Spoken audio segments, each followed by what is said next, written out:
y comienza a impartirle a los siervos que ese hijo tenían que darle una nueva vida porque estaba en la iglesia pero se comportaba como muerto. Porque hay quienes podemos conocer el Evangelio, pero podemos estar lejos del Dios del Evangelio. Podemos estar vacíos, podemos estar dando, discúlpenme el término, tumbes, botes, golpes al mundo, dele y dele y dele. Y en lugar de solucionar nuestra necesidad de Dios, el vacío existencial que tenemos adentro, agrandamos ese vacío y sentimos que simplemente permanecemos en la vida, pero no estamos disfrutando de la vida que Dios nos dio. Entonces Dios le dice, es necesario que vuelvan al diseño original con que Dios los creó, que es la plena comunión con Dios.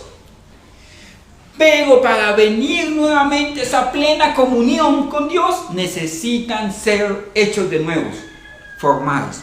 Dios provee gracia para nosotros poder aceptarle a Él, salvación, y provee formación. Si usted está aquí es porque la gracia de Dios lo acercó. No a la iglesia, porque esta no es la iglesia. Esta es un templo de adoración. La iglesia es la reunión de los nacidos de nuevo. Amén. ¿Sí me hago entender? Hay hermanos que están en otra congregación, más grandes, más pequeñas, más bonitas, más de pronto menos ostentosas, pero son nuestros hermanos porque son la iglesia. Pero Dios lo trae a la iglesia por su gracia y demuestra el camino de la salvación, que es gratis. ¿Me hago entender? Pero cuando usted llega, comienzan a formarlo, que era lo que mirábamos el domingo pasado, que tenemos que ser transformados, rectificados, ajusticiados, o sea, ceñirnos a la justicia de Dios y ajustarnos a sus planes.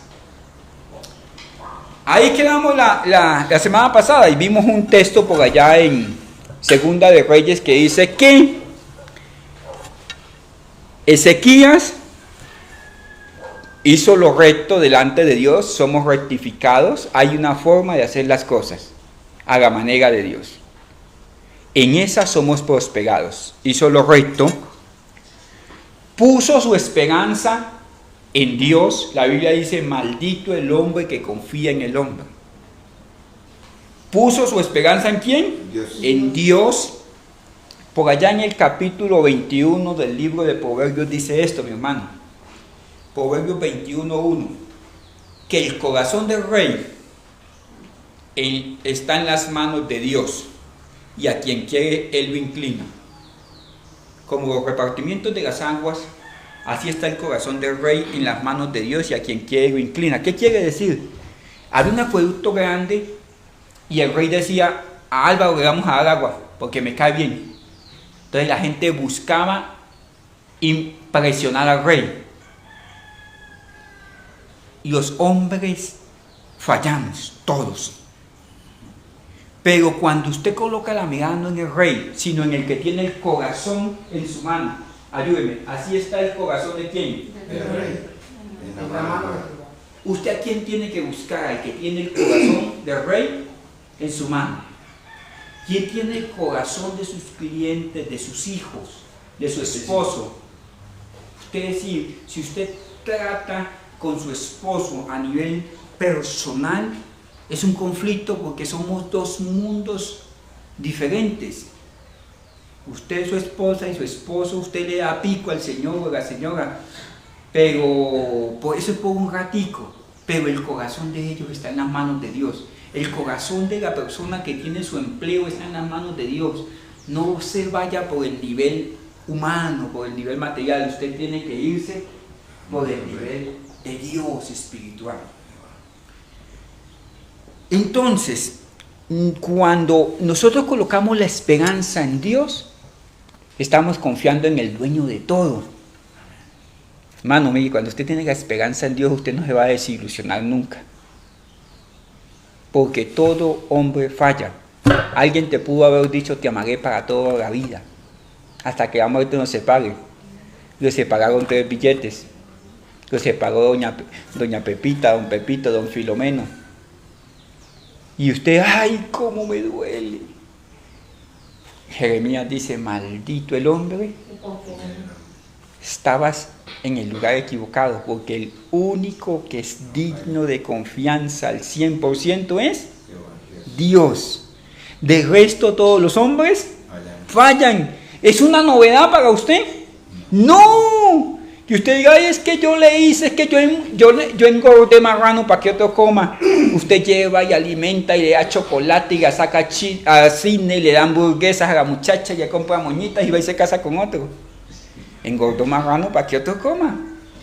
¿Cómo me duele? No, usted confió más en el hombre que en Dios. Usted confió más en el rey que en aquel que tiene el corazón del rey en la mano. ¿Me lleva la idea? Entonces, Ezequías colocó su esperanza en Dios, hizo lo recto, colocó su esperanza en Dios y lo siguió. Lo siguió. ¿Cómo sé yo de que mi corazón se está transformando? Tengo la capacidad de seguir a Dios en todo momento. En todo momento. Congregarse es parte del seguir a Dios. Arrepentirse es parte del seguir a Dios. Refrenar mis impulsos es parte de seguir a Dios. Hay veces que usted que tiene hijos sabe de qué le hablo. Uno dice, Señor, te los llevas o te los mando porque ya no los aguanto. Pero usted se acuerda del texto que dice, no exasperéis a vuestros hijos. Sí, pero es que son muy malotes. No los exasperes. Tienes que confiar en Dios. Aún en medio de la enfermedad, de las luchas, a las puertas de la muerte, es necesario confiar en Dios y seguir a Dios. ¿Estamos dispuestos para que aún la enfermedad llegue? ¿Aún la muerte? ¿Aún ser despreciados sin justa causa? Seguir a Dios. Y si yo sigo a Dios en mi camino que a mí me parece torcido, Dios, escuche esto, Dios escribe derecho sobre renglones torcidos. A mí me puede parecer torcido, sin oportunidad, sin... Cristo vino cuando no era esperado, ya habían venido 2000 Cristos antes. Dios hace las historias nuevas. Dios genera oportunidades donde no hay. Él dice, he aquí yo abriré caminos en el desierto y ríos en la soledad. Yo voy a seguir a Dios.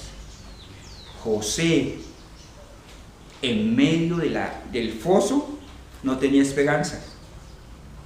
Por allá Dios había preparado unos señores árabes que venían y los sacaron de allí.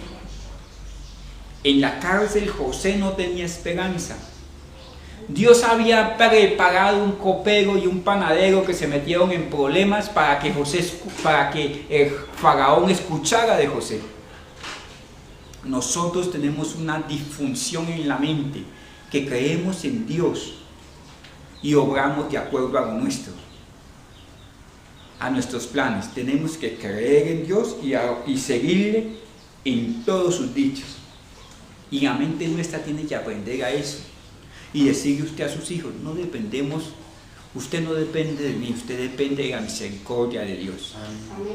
Yo me puedo ir, pero la misericordia de Dios seguirá con mis hijos.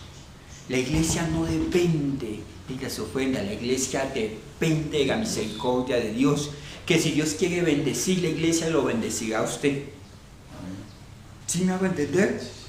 Dios abundará a su pueblo. Dios quiere bendecir sus hijos, tiene que bendecir al papá. La gracia de los hijos se manifiesta en la abundancia del papá.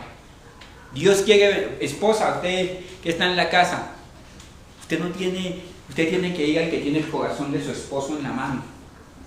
Un día de estos él llega y dice, Miguel, aquí están los zapatos, aquí está su motico, aquí está su cama, su televisor, aquí está esta tarjeta sin monto, con los euros que usted quiera. Voy a trabajar, voy a esforzarme por usted. Pero eso no se hace palanqueando a Dios o palanqueando a las personas, eso se hace siguiendo a Dios. Quien coloque su mirada en el Señor va ganado por donde quiera que lo vea.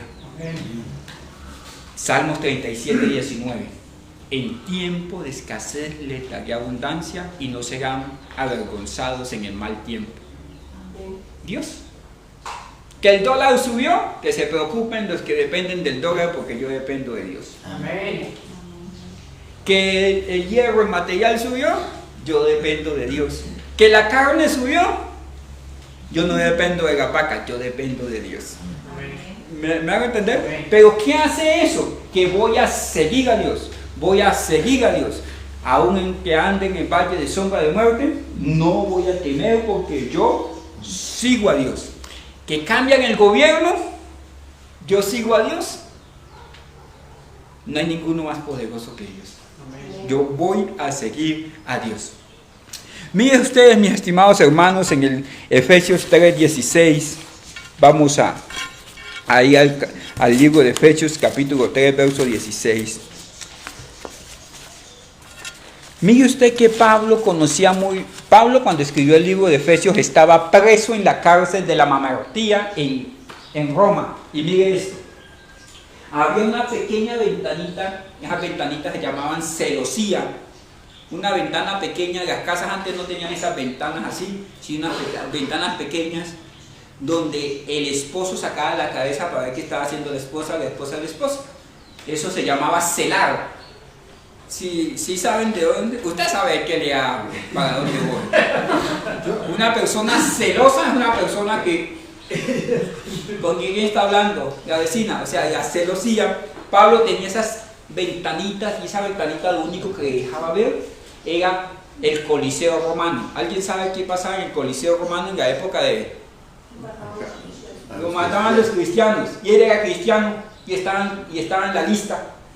Y él le escribe a los efesios, y no le escribe sáquenme de aquí, o pobrecito yo, o efesios, les voy a dejar. No, él les escribe y les dice: ustedes tienen fe, tienen amor, ustedes son salvos, coloquen la mirada en las cosas de arriba. ¿Por qué? Porque estaban en un cambio de gobierno entre los griegos a los romanos, estaban en la globalización de los mercados.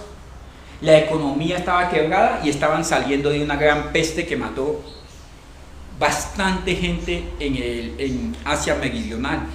Cualquier parecido con la realidad es pura coincidencia. Todo lo que ha pasado en este tiempo en la Biblia ya ha pasado varias veces. Salomón dice que lo que es ya fue. Aquí están los modelos para todos. Y Pablo comienza a orarle a Dios por los efesios, y reconoce en el capítulo 2 de Efesios, dice: ustedes son una iglesia que tiene fe y tiene amor, pero están distraídos. Si usted viene a la iglesia y aquí el pastor le da un abrazo y de pronto se toma un café y de pronto la disfruta, qué rico que usted disfrute estar en la casa de Dios, qué rico, qué bendición que usted desee estar en la casa de Dios. Pero más allá de eso, de esa fe, de ese amor entre los hermanos, usted tiene que tener un pleno entendimiento de las escrituras que lo lleven a cumplir el propósito de Dios, que lo lleven a prosperar en esta vida, que lo lleven a ser instrumento para lo que Dios quiere hacer a través suyo. Ese es el legado de la palabra de Dios, un camino y un propósito. No es venir a la iglesia por venir. Usted puede verlo por internet. Usted puede escuchar cualquier predicación de algún pastor de pronto más elocuente, más simpático, más cualquier cosa. Pero es que la palabra te tiene que transformar hasta que encuentras el propósito de Dios con el cual te hizo. Si no, estás de paseo en esta vida. Estando allí en la cárcel de la Mamertía, le escribe esto a los efesios. Nerón lo quería, a él y a todos los judíos. Y miren lo que escribe en el capítulo 3 de Efesios, versos 14 al 21. Efesios 3, versos 14 al 21. Lo voy a leer a partir del 16. Él dice que le está pidiendo a Dios esto. Con todos los problemas que tenían, una crisis económica, saliendo de una mortandad por una peste, en un cambio de gobierno, una globalización de los mercados donde las cosas ya no valían o unas valían mucho. Mira lo que pasa, dice: le pido a Dios, en el 16, para que les dé conforme a sus riquezas en gloria, el ser fortalecidos en el hombre interior por su espíritu. Miren, aquí en el verso 16 él pide que sean fortalecidos. No está pidiendo, Señor, llévate a Herodes porque es muy malito y nos va. No, es que el problema no es Herodes. ¿O es que hay algún hombre que sea más poderoso que Dios? Su jefe no es más poderoso que Dios. El mercado no es más poderoso que Dios. Dice que sean fortalecidos de acuerdo a sus riquezas en gloria. Ya vamos para allá. En el verso 17 dice: le pido, Dios, que habite. Mío, que dice en el verso 17: para que habite Cristo por la fe en sus corazones. Aquí no se trata de la economía. La economía no es una necesidad primaria, es la consecuencia de la bendición de Dios. Porque la bendición de Dios es la que enriquece y no añade tristeza con ella. Usted necesita buscar el reino de Dios y su justicia. Usted no, discúlpeme, me devuelvo. Nosotros, de pronto yo primero. El reino de Dios y su justicia. Y Él hará como siempre ha hecho. La historia misma está llena de milagros portentosos de Dios, donde Dios ha sostenido el pueblo en el desierto, donde Dios ha resucitado muertos, donde Dios ha provisto salvación para una u otra circunstancia. Para que Cristo habite en su corazón. Y estaba pidiendo a Dios que lo fortalezca, que Cristo habite en el corazón en el 17, y ahí en el 17 dice: para que estén arraigados y cimentados. ¿Se acuerdan ustedes que hay una parte del Evangelio que dice que el que edificó la casa sobre la roca?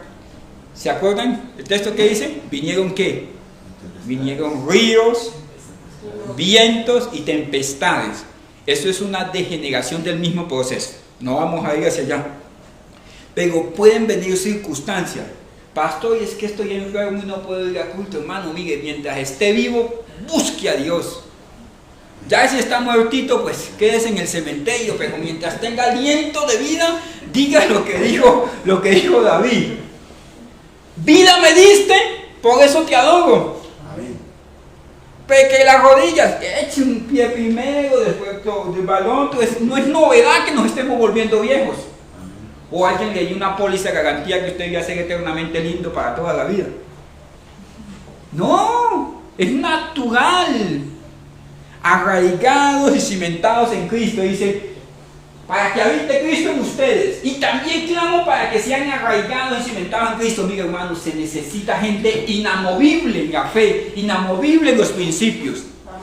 No en el conocimiento. Las iglesias se llenaron de teólogos bíblicos sistemáticos donde saben quién es Dios, quién es el infierno, los ángeles, las jerarquías de los ángeles, la historia de la reforma, un montón de cosas, pero no hacen lo elemental: ser iglesia, venir, congregarse, ser piadoso, capacidad de arrepentirse, capacidad de corregirse. La vida práctica del evangelio es esto, no es el mucho saber. ¿O usted cree que un hombre como Pedro, un pescador, en sus años de vida tuvo muchísimo conocimiento teológico? No. Tuvo la capacidad de obedecer a Dios. Arraigados y cimentados, mire, hermano, yo tengo cualquier cantidad de defectos. Los que usted me ve y los que no me ha podido ver. Cuando usted puede hablar con mi esposa, dice: no, ese pastor es un cascarrabias, pero de tiempo completo, 25 horas al día. Pero algo que he aprendido con creces es a ser firme, arraigado y cimentado. Que si aparece el diablo que no deja, pues la vida sigue con el diablo, sin el diablo. En medio de la enfermedad, la vida sigue. Usted que es papá, en medio de los defraudes de sus hijos, la vida sigue. Que en medio de la cama del hospital, la vida sigue, porque estoy arraigado y cimentado en Cristo. O sea, mis ojos están en que un día Él vendrá por mi alma, punto. Lo otro es movible, circunstancial, rico, pobre, bajito, gordito, con que le caiga bien, con que le caiga mal. Eso no es importante. Estoy firme en Cristo. Mi esperanza de gloria es Cristo. No podemos avanzar si no tenemos firmeza de carácter. Cuando digo de carácter, porque la gente dice, es que fulano tiene un carácter muy fuerte, por eso es que habla duro y no se le puede hablar. No, es un señor grosero. Tiene un problema de temperamento. Un carácter firme es una persona que hace como dice Job: determinarás a sí mismo una sola cosa y ésta te será firme. Porque es que usted dice el sábado mañana hay que ir a culto y caen unas goticas de agua. En el planeta Tierra llueve desde el 7º día de la creación. Y entonces usted no viene. ¿Sí me van a entender? Como dicen los alemanes, no somos de azúcar. Pero entonces su carácter se determina por el clima, porque si pelea en la casa, porque si no pelea en la casa, por si tiene hambre. Hay gente que dice, es que estoy bravo con Dios porque no me ha bendecido. ¿What? Dios siguió siendo Dios. Arraigados, y decía Miguel, es necesario que ustedes sean una iglesia firme. ¿Cómo sé que yo estoy formado? ¿Cómo sabe usted por qué tiene que orar por su esposo? Si un día su esposo dice, no, voy a montar un negocio de pasteles. Ah, no, mejor voy a vender sándwich. No, lo que está dando plata es vender manillas. Invirtió la plática en manillas y dice, no, yo tenía que vender a celulares. Y al otro día dice, no, voy a poner una peluquería de perros. Después dice, no, mejor una peluquería de humanos. No es firme para nada, no sabe si comer un huevo frito, un huevo revuelto, un huevo cocido. Y esos son los dilemas de la vida. Y ninguna de esas cosas es importante. Pero sí es necesario que aprendamos a ser firmes. Esposos, mire esto. Su hogar va a tener firmeza, sus hijos, cuando usted es firme en sus determinaciones. Cuando usted tiene dinero y no se levanta a trabajar, porque la semana pasada le fue muy bien, usted no es firme en sus determinaciones. Cuando usted no viene a la iglesia porque si no me da pereza voy, pastor, usted no es firme en sus determinaciones. A usted le parece chistoso, pero juega chistoso y no juega trágico. ¿Me hago entender? ¿Por qué no fue? Porque me peleé con mi esposa. Le dicen a uno como pastor y uno dice, ¿y yo qué culpa tengo? Te tenía que ir a corto, leer la Biblia. O sea, o que el diablo utilizó a mi esposa. No, hermano, mire, eso es la carnalidad nuestra. Somos carnalotes vendidos al pecado, dijo Pablo. Usted tiene que luchar con eso hasta el día que parta. Arraigados, para que fueran firmes y arraigados en el 17, en el 18, mire esto, en el 18, no vamos a entrar en esto porque esto es más fuerte, más tiempo vamos a necesitar. Yo, para que ustedes sean capaces, esto viene de capacidad.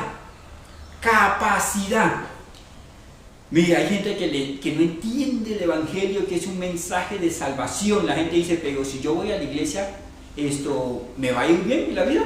Es que no se trata de sobremanera muchas cosas. Pero hay gente que le debe a usted por ahí una paledonia tiesa que usted le fió. Y eso usted le ha mandado cuentas de cómo le ha dicho a todo el mundo porque no entendemos de la misericordia. Entonces le dice, mire, para que sean capaces de entender, porque esto es muy ancho, el amor de Dios es muy largo y es muy profundo. Esto llega hasta el cielo, el amor de Dios. Dice, mire, usted tiene que entender con qué amor Dios lo está amando. Usted que le han dicho feo, mira, a uno le dicen cualquier cantidad de cosas en la vida. Cuando el profesor le dice, el cucho, llegó el cucho, y uno entra al salón y uno se hace el que no es con uno. Pero le afecta el corazoncito, porque yo me amigo, me echó un blanco, ¿será que es verdad que estoy cucho? O a veces la esposa dice, ay, mire, miran la televisión y dice, ay, mire ese señor que aparece ahí, viendo el desafío de los músculos, y lo ven a uno así en el sofá, uno no sabe qué. Mire, hermanos, no somos. Mire, hermanos. Sí. Nosotros no podemos entender que a pesar de ser malos, Dios nos sigue amando. Dios nos ha dado hijos, nos ha dado esta casa de oración ha sido por mega gracia de Dios. Amén. Su trabajo, por mega gracia de Dios. Usted que lo han maltratado, que le han dicho cualquier cantidad de cosas, porque el hombre no sabe de misericordia. Cuando a David le dijeron, pecó David, le dijeron, ¿qué quieres? Escoge, o caer en manos de Dios o caer en manos de los hombres. David dijo, prefiero caer en manos de Dios. Y mire lo que dijo, porque el hombre no sabe de misericordia. Entonces, Pablo dice, yo quiero que sean transformados para que puedan entender con qué amor Dios los ha amado. Cuál es la anchura y la profundidad de ese amor. Cuando usted es capaz de decepcionarse de usted mismo, cuando usted cree que Dios no es capaz en medio de las circunstancias, usted no ha entendido cuál es el amor de Dios. Todos pasamos momentos difíciles. Todos, absolutamente todos. Aquí hay personas que han pasado momentos muy difíciles. Cada uno de ustedes es la historia de la misericordia y el amor de Dios. El proceso de Yolanda, el proceso suyo, el proceso de Silvia, el proceso suyo, el proceso de Carlos, el proceso de cualquiera de los que estamos aquí, ha sido una historia de amor. Donde Él, por un momento en su misericordia, no nos pagó con justicia, sino dijo, lo voy a restaurar, lo voy a buscar, le voy a restaurar el plan con el cual le hice. Pero a veces no lo entendemos. Y cuando no lo entendemos viene la angustia y el desespero. ¿Ahora qué hacemos? ¿Ahora qué hago? Porque puedo ver las deudas del banco, puedo ver las circunstancias de pronto de mi corazón torcido que no me deja arrepentirme. Puedo ver el desprecio de mi esposo, mi esposa, mi novio, mi novia, bueno, cualquier circunstancia. Los hijos. Cuando vamos creciendo en añitos, nos convertimos a veces en un estorbo. ¿Es la verdad? ¿Es la realidad? Sí, ellos van a crecer, van a tener sus propios hijos, sus propias obligaciones. Pero eso no limita el amor de Dios. Y aunque ande en valle de sombra de muerte, Él estará conmigo. Su amor es tan grande que todo lo llena, todo lo inunda.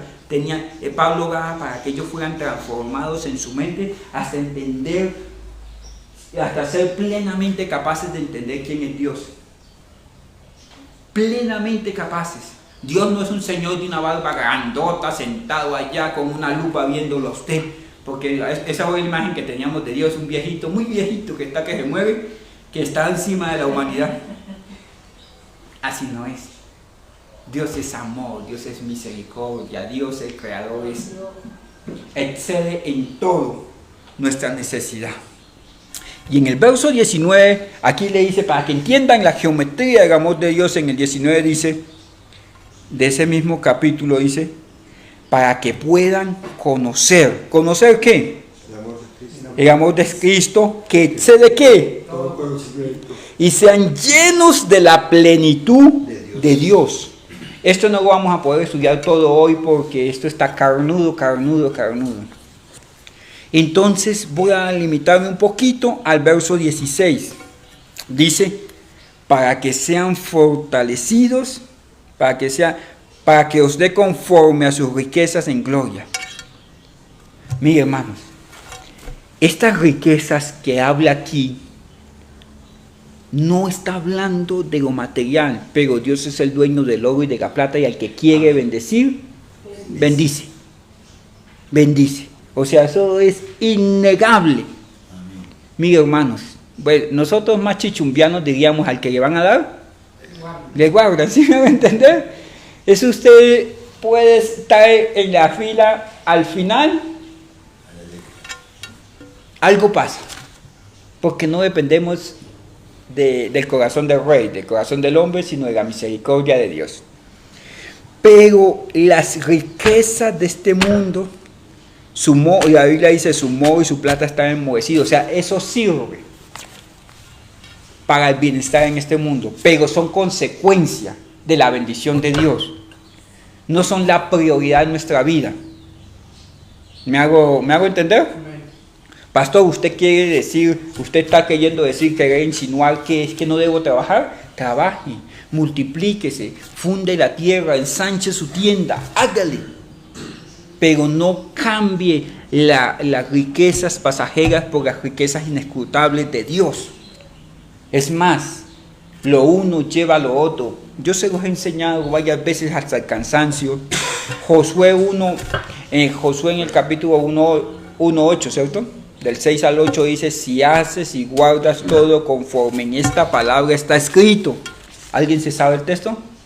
Entonces, ¿y todo te saldrá? Todo, o sea, hermano, la palabra de Dios prospera. Si guardas y haces conforme en ella está escrito. No, pero es que yo ya estoy viejo, es que la palabra no está limitada, que su cédula tenga ya la foto de un dinosaurio. La palabra de Dios no está limitada a eso. No, pero es que yo soy pobre, pero es que yo soy de tal lado, que yo tengo estudio, no tengo estudio. Eso no tiene que ver con la palabra de Dios, eso es circunstancial. Dios sigue siendo Dios y su poder es ilimitado. La salvación en Cristo sigue siendo suficiente para todo. ¿Me llevan la idea? Estas riquezas que habla Pablo aquí, migas, en Efesios 3:16 dice, para que os dé conforme a sus riquezas en gloria, las riquezas en gloria, primero. Segundo, que sean fortalecidos internamente. Mira lo que dice en Efesios 2:14.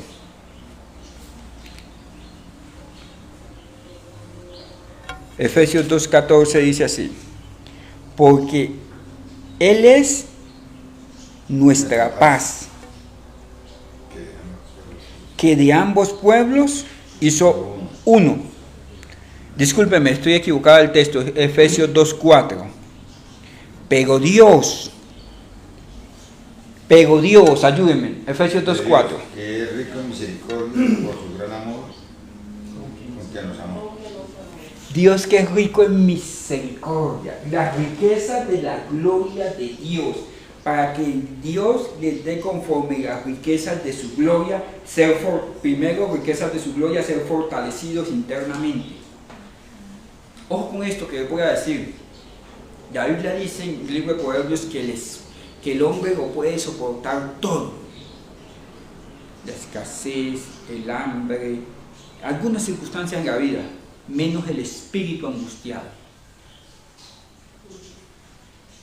La Biblia dice en boca de David en los Salmos, mientras callé mis huesos se corrompieron. Esto está hablando de una enfermedad física. Pero esa enfermedad que le vino a David fue por consecuencia de la tribulación de su alma. ¿Me llevan la idea?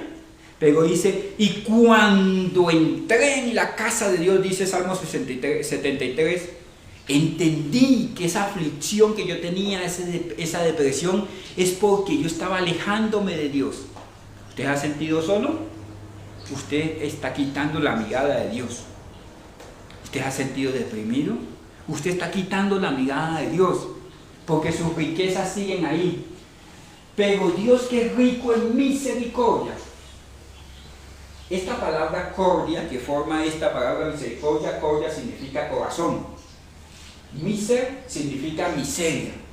La palabra misericordia quiere decir que el corazón de Dios se fija en mi miseria.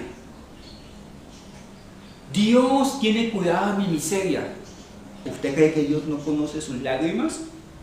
¿Usted cree que Dios no conoce cuando a las 3 de la mañana usted llegue y mañana se vence el recibo del gas, de la luz? ¿Usted cree, estimada hermana, que Dios no sabe cuando usted se toca una pepita por acá? ¿Usted cree que Dios no sabe cuando usted le duele el estómago, acá en la boca el estómago, y prende usted la televisión y dicen las estadísticas de los que se han muerto de cáncer del estómago? ¿Lo que usted siente? Dios lo sabe. Dios tiene el corazón, en su corazón Él se fija en mi miseria. Porque es que mi miseria más grande, que a veces mi mente me lleva lejos del plan de Dios. Lejos del plan de Dios.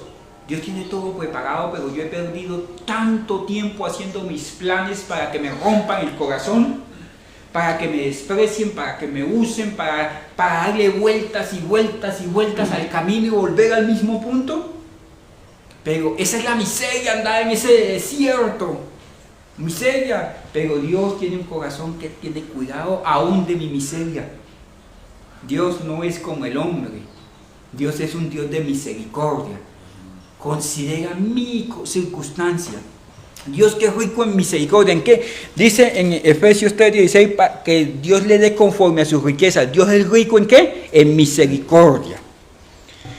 Miren, mis estimados hermanos, que Nerón estaba persiguiendo a la iglesia y Pablo no dice, Señor, que Nerón se muera. No, dice, dales a entender de las misericordias de Dios. Señor, que las circunstancias económicas estamos en un proceso de devaluación, donde el dinerito con el que usted compraba antes un pan, ahora le venden medio pan. Usted dice, Señor, que los panes sean más baratos. No. Usted necesita misericordia de Dios. Misericordia de Dios. Porque Dios es rico ¿en qué? En misericordia. Dígaselo, hermano, porque es que a veces nosotros no escuchamos. Mire, ¿usted cree que si usted ora en el corazón, Dios lo escucha? Cuando usted clama en su corazón, ¿Dios lo escucha? Y entonces, ¿por qué la Biblia dice que tenemos que orar con voz en cuello? Dios sí escucha, pero ¿sabe quién no escucha? ¿Quién es el primero que escucha cuando usted ora audiblemente? Sí. Yo a veces tengo que decirle a mi vida como David decía, alma mía, bendice al Señor. ¿A quién estaba dando ese consejo David? Porque es que usted, mire, si usted se viene para la iglesia o se va para el trabajo, como peleando en la casa, porque es que, mire, hay veces que cogemos el oficio del pleito, de amargura desde tempranito en la mañana, porque hay café, porque no hay café, porque los huevos son duros, son batidos, o sea, por cosas intrascendentes. Y sale de la casa así, y llega a casa al trabajo, usted va pensando que si un carro lo atropella, que si un montón de cosas que no son trascendentes. Si usted lo atropella un carro, hermano, y se muere, el problema es para los que quedan, no para usted. ¿Quién va a pagar el entierro, el muerto o el vivo? ¿Cuál es el problema? ¿Sí me hago entender? Entonces usted va pensando un montón de cosas, que si el hermano me saludó, que si no me saludó, que si mi esposa me dijo y si ella me dice, yo le digo, y un montón de películas que jamás van a pasar, porque no hay tanto tiempo para vivir lo que la vida, lo que la mente crea. Y en un momento de eso, ¿usted por qué no hace lo que dijo David? Espérate, alma mía, bendice al Señor. O sea, ¿usted cómo se llama? Usted se llama Pedro. Oye, Pedro, deje perder el tiempo, bendiga al Señor. Bendiga al Señor, porque a pesar de estas cosas, aún tengo que alabarle, aún tengo que adorarle. Si usted es el que pega los bloques, si usted es el que corta la madera, si usted es el que hace el pan, bendiga al Señor allá. Bendígalo, Señor, no hay otra opción, porque Él es rico en misericordia. Y dígaselo, mire, yo tengo muchos problemas, angustia, dígale, pero Dios es rico en misericordia. Cuando tengo esos momentos a veces apretaditos en la vida, yo digo, no, yo soy el candidato a un milagro. O sea, Dios puede hacer lo que sea. Él es rico en misericordia. ¿Él es rico en qué? En misericordia. Miseria, corazón misericordioso. Miren Romanos 2:24, como dice la Biblia allí. Y al primero que le vamos a decir que Dios es rico en misericordia, ¿a quién es? Romanos 2:28. Romanos 2:4, discúlpeme usted. Romanos 2:4 dice, o menosprecian las riquezas de su benignidad. Él es bueno. Él es rico en benignidad. Él es rico en hacer cosas buenas. Él es rico en hacer cosas buenas. Para los que creen en Dios, todas las cosas le ayudan para bien. Repítalo conmigo. Todas las cosas le ayudan para bien. ¿Y si un día de esto le toca ayunar forzosamente? Todas las cosas le ayudan para bien. ¿Para qué esos gorditos que tiene ahí que llaman la imagen? todas las cosas le ayudan para bien. Porque Él es rico en hacer cosas buenas, en benignidad. ¿Él es rico en qué? Paciencia. Ojo con esto. No sé si usted tiene esa conciencia de pecado donde usted dice, no, a mi Dios ya no me escucha. Es que yo he despreciado tanto la misericordia de Dios que yo creo que Dios a mí, conmigo no tiene misericordia. No sé si usted lo ha escuchado.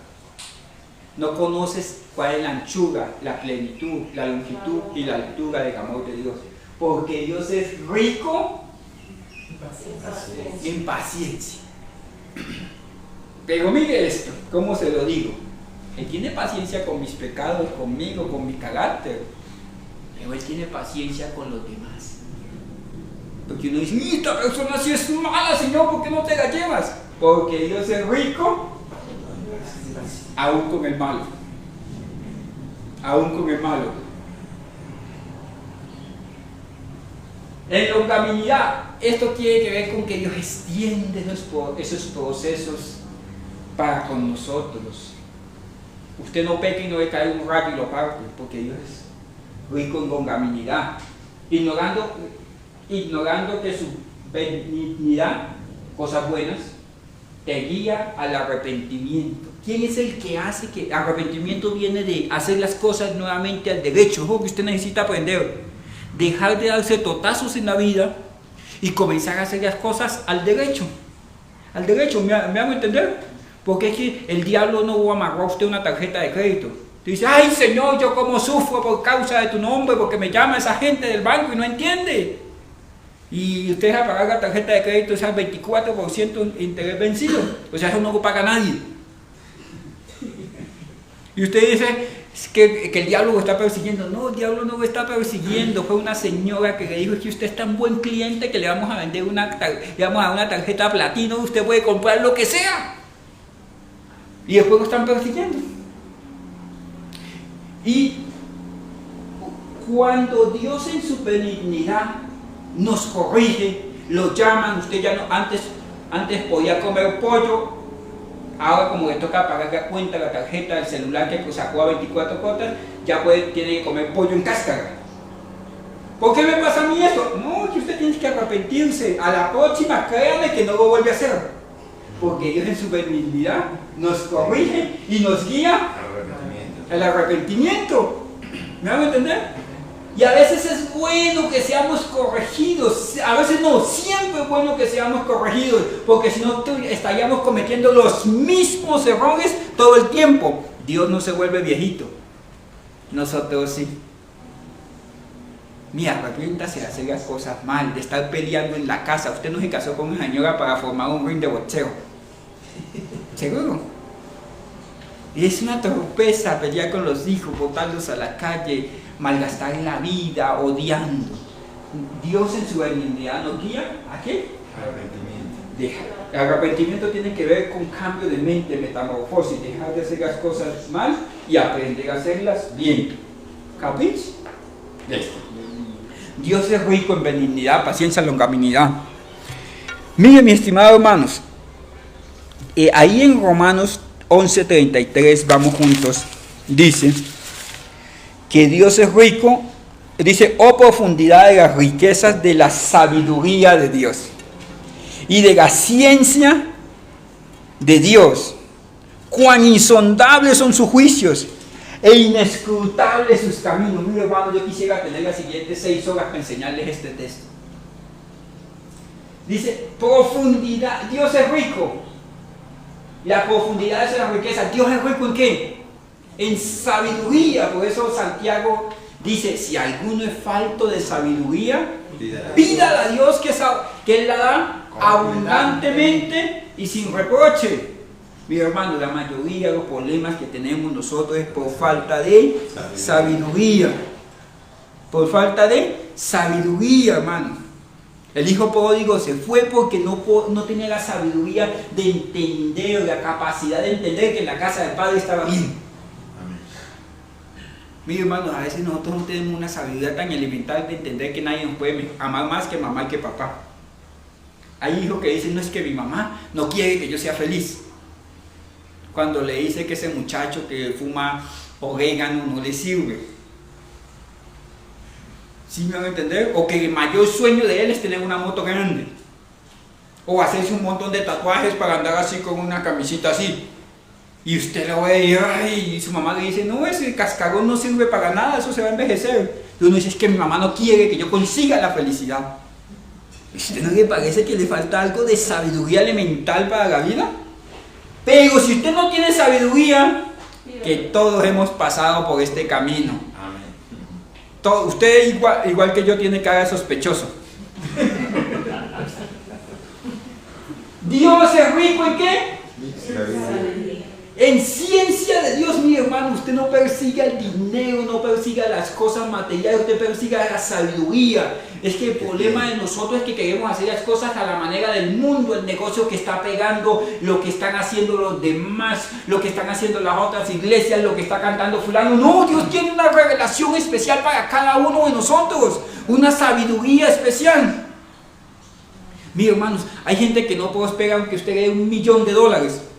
Y hay gente que con 100,000 pesos prospera y vive y hace 100,000 cada día y vive de eso. Y usted dice, ¿y usted de qué vive? No, yo vendo pasteles, yo soy zapatero y Dios me prospera en eso. Tiene una sabiduría especial para lo que Dios le asignó a hacer. Pero si usted no consigue esa sabiduría especial para la vida, uy, hermano, mire, va a subir la montaña de la vida, pero a precio de sangre. ¿Me van a entender? Si usted no tiene sabiduría para administrar la plata, hermano, usted va a vivir una montaña rusa. Hoy come hamburguesas, pollo frito, chocolate. Alístense, hijos, que nos vamos para cine. Y mañana tienen que partir un huevo entre 4. ¿Dios proveyó o no proveyó? Sí proveyó o no proveyó. Sí, pero ¿qué le faltó a usted? Sabiduría. Y ciencia, hermano, mire, se necesitan hombres en la iglesia con ciencia. La ciencia hace que las personas prosperen. Hay gente haciendo de plata a los demás porque no quieren emprender, son asalariados toda la vida. Y le falta ciencia. Ciencia para discernir qué hay detrás de esos ojitos bellos. Que le están diciendo, uy, ¿quién mandó? Te prometen amor para toda la vida, a usted le falta a mí. Es ciencia de Dios. Cuán insondable, Él es rico en sabiduría, es rico en ciencia y es rico en ¿qué? En juicios inescrutables y sus inescrutables caminos. Él tiene camino para todo, absolutamente todo. Usted dice, tengo el agua hasta aquí. Dios tiene un camino inescrutable. O sea, es algo misterioso que mi mente no va a poder entender. Es un misterio para mí, pero es un diseño para Dios. ¿Me hago entender? Su solución está en Dios. Lo que usted necesita está en Dios. ¿Y dónde están esas riquezas? En Dios. No podemos andar como el que ve el mundo a ciegas, tocando, experimentando toda la vida, experimentando en un negocio, experimentando en una relación, experimentando en la iglesia, experimentando si yo necesito congregarme aquí o no. No, usted tiene que tener sabiduría, discernimiento. Usted tiene que saber para dónde va. Usted, por ejemplo, discúlpeme lo que voy a decir, usted que es migrante, ¿usted sabe que vino a esta tierra a establecerse, a prosperar? ¿O usted quiere recoger 2 pesos y irse? Y ya terminó la vida allá, comenzó una vida acá, cuando lo conocen, ahora quiere irse para allá, y después si se pone mal el negocio allá, se viene para acá, y ahí se ya viejito, arrugado, saltando de un lugar a otro. Usted vino acá a prosperar, a mantenerse, a conocer más de Dios, a experimentar más de Dios. ¿Necesita qué? Sabiduría. Sabiduría. Ciencia de Dios. Juicios inescrutables. Esto es el cargamento que la palabra de Dios coloca en nuestro corazón. Ya una persona sabia, una persona con ciencia de Dios, no sale corriendo con el primer rugido de un tigre. ¿A qué me refiero? No ha montado el nuevo gobierno y hay gente que ya tiene maletas listas para devolverse. No es problema suyo, es problema de Dios. Hay gente que quiere vender la casa con pocos dólares.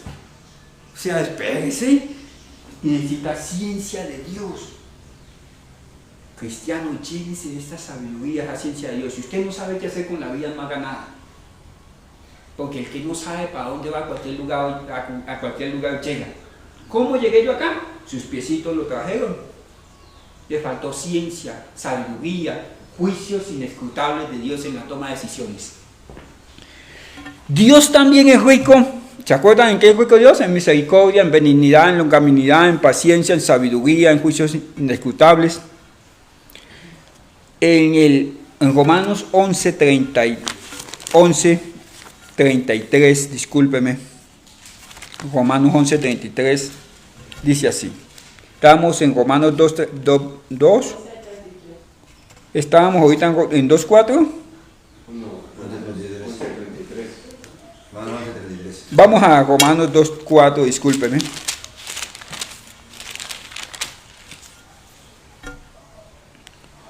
O menosprecias las riquezas de su paciencia. Ya estuvimos ahí, discúlpeme. Vamos más adelante. En Efesios, que es el libro que hoy nos ocupa. Efesios 1:7. Dice, en quien tenemos redención por su sangre, el perdón de pecados, hablando de Cristo, según las riquezas de su gracia. Él me da lo que no merezco, eso es gracia. ¿Usted ha desperdiciado la vida? Yo sé quién es rico en gracia. ¿Usted ha sido desobediente? Yo sé quién es rico en gracia. Usted necesita ser rico en la gracia de Dios.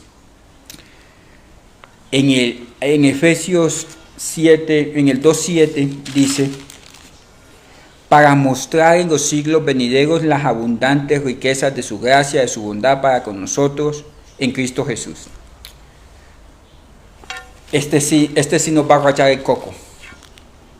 Colosenses 2.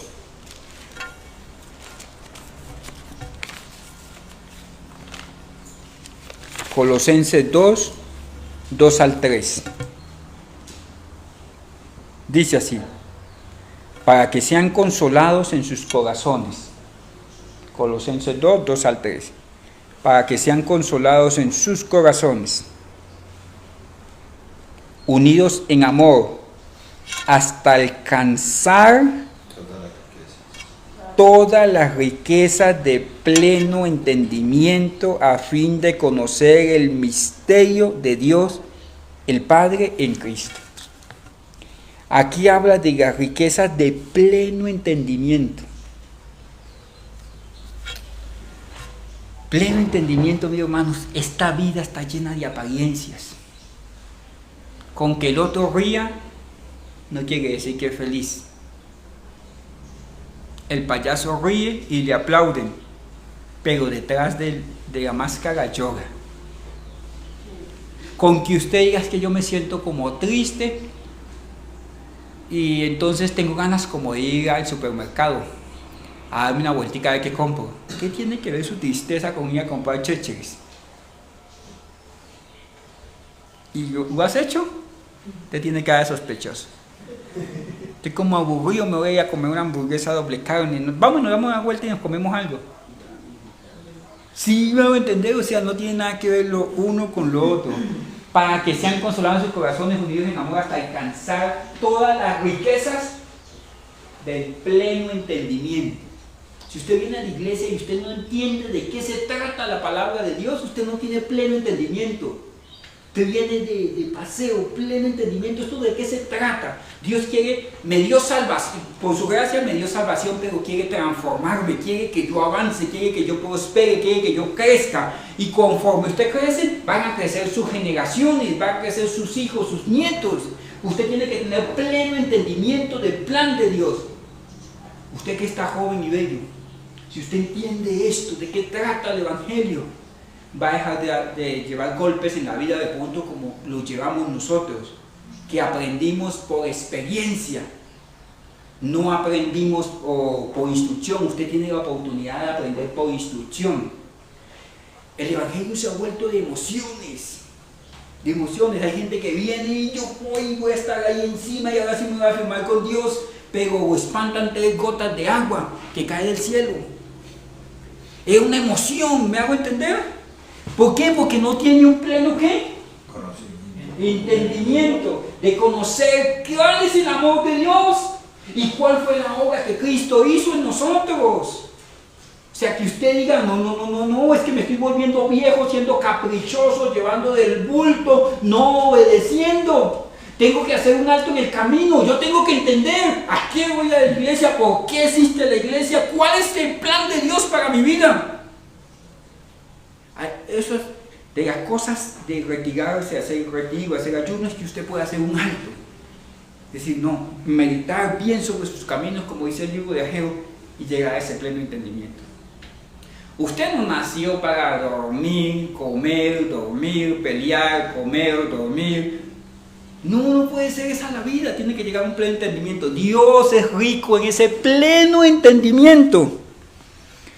¿En qué más es rico es Dios?